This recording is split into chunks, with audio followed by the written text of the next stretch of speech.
안녕하세요. 연금연구소 저희가 계속 진행을 하고 있는데요. 그에 앞서 이제 각자 개인 소개하고 시작해 보도록 할까요? 저는 SNU금융연구소의 정승훈 소장입니다. 반갑습니다. 네, 안녕하세요. 저는 양수진 팀장입니다. 저희가 만든 브로셔 6가지 질문을 가지고서 여러분들에게 설명해 드리고 있는데요. 먼저 그 전에 했던 3가지에 대해서 간단하게 한번 말씀을 드리면은 첫 번째는 세제 적격연금과 비과세 연금을 구분할 수 있다라는 것에 대한 체크 포인트 하나였어요. 두 번째는 뭐였죠? 두 번째는 이제 연말정산에 활용할 수 있는 금융상품을 3가지 이상 알 수 있다.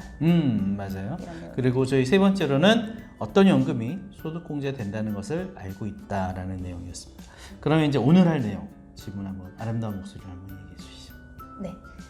오늘 주제는 내 연금이 어느 금융기관에 있는지 알고 있다입니다. 사실은 제가 이 질문을 제 고객들한테 굉장히 많이 질문을 던져보면은 내 연금을 가입해 있는데 어디 있는지를 모르겠어 이런 얘기를 많이 하는 거예요. 그래서 나는 사실 이해가 안 갔어. 그냥 어디 들어간다 그러면은 그러니까 고객이 보니까요 내 통장에 돈이 빠져나가는 것만 알지 이게 어디로 가는지는 잘 모르시더라고요. 그래서 오늘 이 질문을 사실은 우리 영신 팀장님이 적극적으로 만드시는 방향하셨으니까 혹시 어떤 포인트로 이 질문을 선택하셨을까요? 이제 이 질문을 저도 이제 고객님들에게 많이 하는 질문인데요. 왜냐하면 이제 이거는 좀 하나하나 설명을 한번 드려볼게요. 저희가 사실 국민연금은 얼만큼 운영이 됐는지 잘 모르는 경우도 있어요. 왜냐하면 뭐 국가에서 운영을 하니까 어떻게 잘 되고 있겠지. 그리고 국가가 지급을 보장한다라고 늘 광고를 하잖아요. 그러니까 알아서 운용을 좀 잘 해주겠죠. 물론 그럼에도 불구하고 저희가 계속해서 그 관리 감독, 감시를 해야 되는 건 맞습니다. 그런데 국민연금이 당연히 국내 주식에 투자를 하기도 하고 해외에 투자를 하기도 하는데 그러면 이제 그거는 국가 책임이다라고 두더라도 그 다음 단계인 퇴직연금. 네. 그러면 퇴직연금 같은 경우는 DB형하고 DC형으로 나눌 수가 있는데 DB형 같은 경우는 회사가 어떻게 보면 방금 국민연금처럼 지급 보증을 해주는 경우예요. 그러면 DB형의 경우에는 회사가 내가 얼마의 퇴직금을 주겠다라고 운용하는 방법에 대해서 확정을 짓는 부분이거든요. 근데 그러면 어디에 들어가서 얼만큼 물려가지고 얼만큼의 퇴직금을 주겠다는 얘긴지 이제 이런 부분들을 좀 아셔야 될 필요가 있는 거고요. 왜냐하면 대부분 그 퇴직연금 신탁이라든가 이런 은행에 많고요. 또 보험에도 맞는 경우가 있거든요. 그래서 이제 이거를 체크를 해보셔야 되는 부분이시고 만약에 예를 들어서 DC형을 가지고 계신 고객님들이라면 본인이 직접 투자되는 곳을 선택을 하게끔 되어 있으시거든요. 그렇기 때문에 내 연금이 제대로 수익이 나고 있는지를 좀 체크를 해보자 하는 내용이었어요. 마지막으로 이제 개인연금의 경우에도 방금 저희가 3번째 주제로 봤던 연말정산이 가능했던 금융상품인 연금저축 같은 경우도 은행 또는 증권사 또는 보험사로 운영을 하실 수가 있으세요. 그래서 내가 있는 연금이 뭐 이제 국민연금, 퇴직연금, 개인연금 이렇게 3가지가 있다면 각각의 연금마다 특징이 있듯이 내가 가지고 있는 연금이 어디서 운영이 되고 있는지 이 부분을 좀 체크를 해보자 이런 내용이었었거든요. 그렇군요. 네. 그렇다면은 각각의 금융기관들마다는 어떤 장단점이 있을 수 있을까요? 먼저 은행에 대해서 말씀을 한번 드려볼게요. 네. 은행 같은 경우는 가장 큰 장점이 이제 안정성이 보장이 된다라는 부분이 가장 맞아요. 제가 봐도 은행은 하는 이유 중에 하나는 안전성인 것 같아요. 예전에 이제 은행들이 망하고 뭐 증권사나 보험회사도 그렇고 하겠지만 가장 중요한 부분은 은행에서는 안정성이다. 맞습니다. 그리고 사실은 5천만 예금자 보호제도도 있지만 연금에 대한 부분은 사실은 전체로 다 안전하게 관리를 하다 보니까 수익률이 뭐니 다 떠나가지고 은행에서도 안전하다라는 그런 장점 하나 빼면은 다른 장점은 사실 저는 별로 생각나는 건 별로 없는 것 같네요. 그렇죠. 은행은 일단 기본적으로 안정적으로 운영이 되고 또 이제 사업비를 굉장히 많이 좀 저렴하게 떼고 있는 금융기관이죠.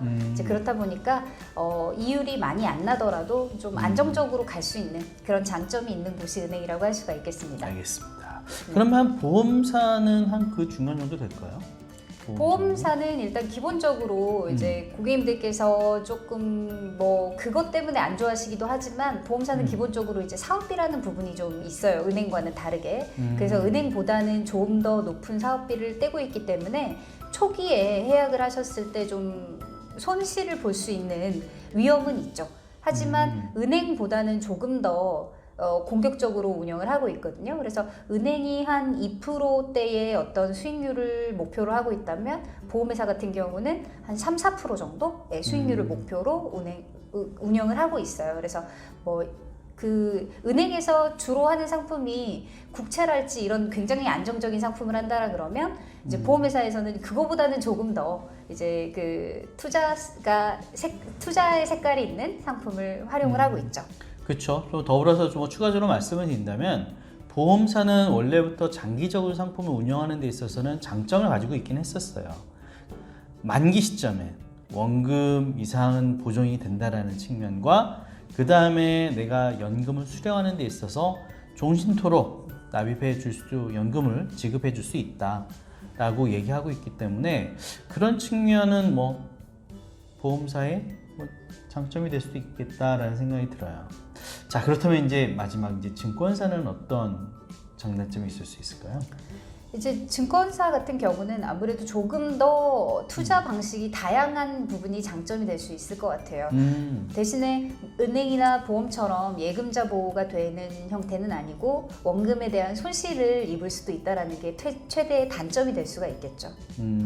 대신에 이제 수익률을 기대할 수 있다는 장점이 있겠네요. 그렇죠. 왜냐하면 하이 리스크 하이 리턴이라는 말이 있듯이 높은 수익을 원하시면 위험을 감수하시는 거는 좀 어떻게 보면 어쩔 수 없는 일인 것 같긴 합니다. 특히나 또 중요한 게 아까 사업비에 대한 부분이거든요. 비용을 얼마만큼 내가 줄일 수 있느냐가 수익률을 높이는 데 있어서도 굉장히 중요한 요소 중에 하나인 거고, 가장 많이 착각하신 것 중에 하나가 은행에서 내가 은행보험 연금 상품을 가입하는지 알았는데 알고 봤더니 보험사의 상품이더라 라는 분들도 있고, 증권사의 연금을 개설하는데 내가 은행에서 개설을 해서 이게 증권사인가 라고 착각하시는 경우도 있고, 그래서 가장 먼저 고객분이 보실 때 내 연금의 타이틀이 과연 무엇이고 제대로 운영하는 데가 어딘지를 한번 살펴보시는 것도 어떨까라는 측면이 있습니다. 정리를 한다라면은 제가 듣기로는 딱 그런 것 같아요. 보험사는 은행 부분부터 말씀을 드리면 은행의 연금을 운영했을 때는 안전성이라는 측면이 높을 것 같고요. 그리고 사실 사업비도 약간 적게 떼지만 너무 작게 리스크가 없이 운영을 하다 보니까 아무래도 수익률 측면에서 굉장히 좀 낮은 부분이 있고요. 보험사 입장에서는 어느 정도의 사업비는 떼지만 운영이라든지 나중에 수령할 때 받게 되는 장점이 있을 수 있구나라는 측면이 될 것 같고요. 증권사 같은 경우에는 사실은 적은 사업비로 높은 효율이 있는 다양한 금융상품에 투자할 수 있는데, 사실은 우리나라에서도 안정된 고수익을 주는 금융상품은 이제는 없습니다. 그렇기 때문에 다양하게 해외로 눈을 많이 돌리는 경우도 많고 실물자산으로 눈을 돌리는 경우도 되게 많으세요. 예를 든다면은 부동산 리츠 같은 경우에는 돈을 모아서 임대 수익을 다시 여러분들에게 투자자분들에게 주는 것도 있고요. 골드 펀드 같은 경우에는 금에 대해서 투자해 놓고 그 수익을 여러분에게 드리는 것도 있고, 아니면은 이머징 마켓이라든지 아니면은 뭐 유럽 아니면은 미국 같은 다양한 투자처가 있기 때문에 거기에 대해서 내가 어떻게 잘 운영하는지에 따라서 사실 포트폴리오를 짠다라고 그러죠. 어느 정도 내 자본의 내 자금의 운용을 고려하신다라면은 증권사도 높은 안정된 수익을 얻을 수 있는 상품이 있다라고 말씀드릴 수 있을 것 같습니다. 그래서 오늘 사실 질문의 포인트는 내 연금이 어느 금융기관에 있는지를 알고 있다는 측면이었어요. 자, 혹시 여기에서 덧붙여 해주실 수 있을까요? 만약에 연금 관련해가지고 이렇게 좀 내가 어디에 내 연금이 있는지를 잘 모르겠다라고 하신다면 연금 포탈이라는 사이트를 이용을 하실 수가 있으시거든요. 그럼 이제 연금 포탈을 이용하시게 되시면 내 연금이 어느 금융기관에서 운용이 되고 있는지를 알 수가 있으세요. 저도 한번 거기에 들어가 봤는데 이게 바로 알려지지는 않는데 한 2, 3일 정도 걸리니까 내 연금이 어디에 있는지 다 나오더라고요. 특히나 매 달마다 정리가 해서 이렇게 딱 보일 수가 있기 때문에 내 연금이 진짜 어디 있는지, 어느 금융기관 내가 은행에서 빠져나가고 있는데 어느 상품에 어떻게 들어가 있는지는 거기에서 찾아보신다면 좀 도움이 되지 않을까 싶습니다. 혹시 저희 방송이 도움이 되셨다면 구독하기와 좋아요 부탁드리겠습니다.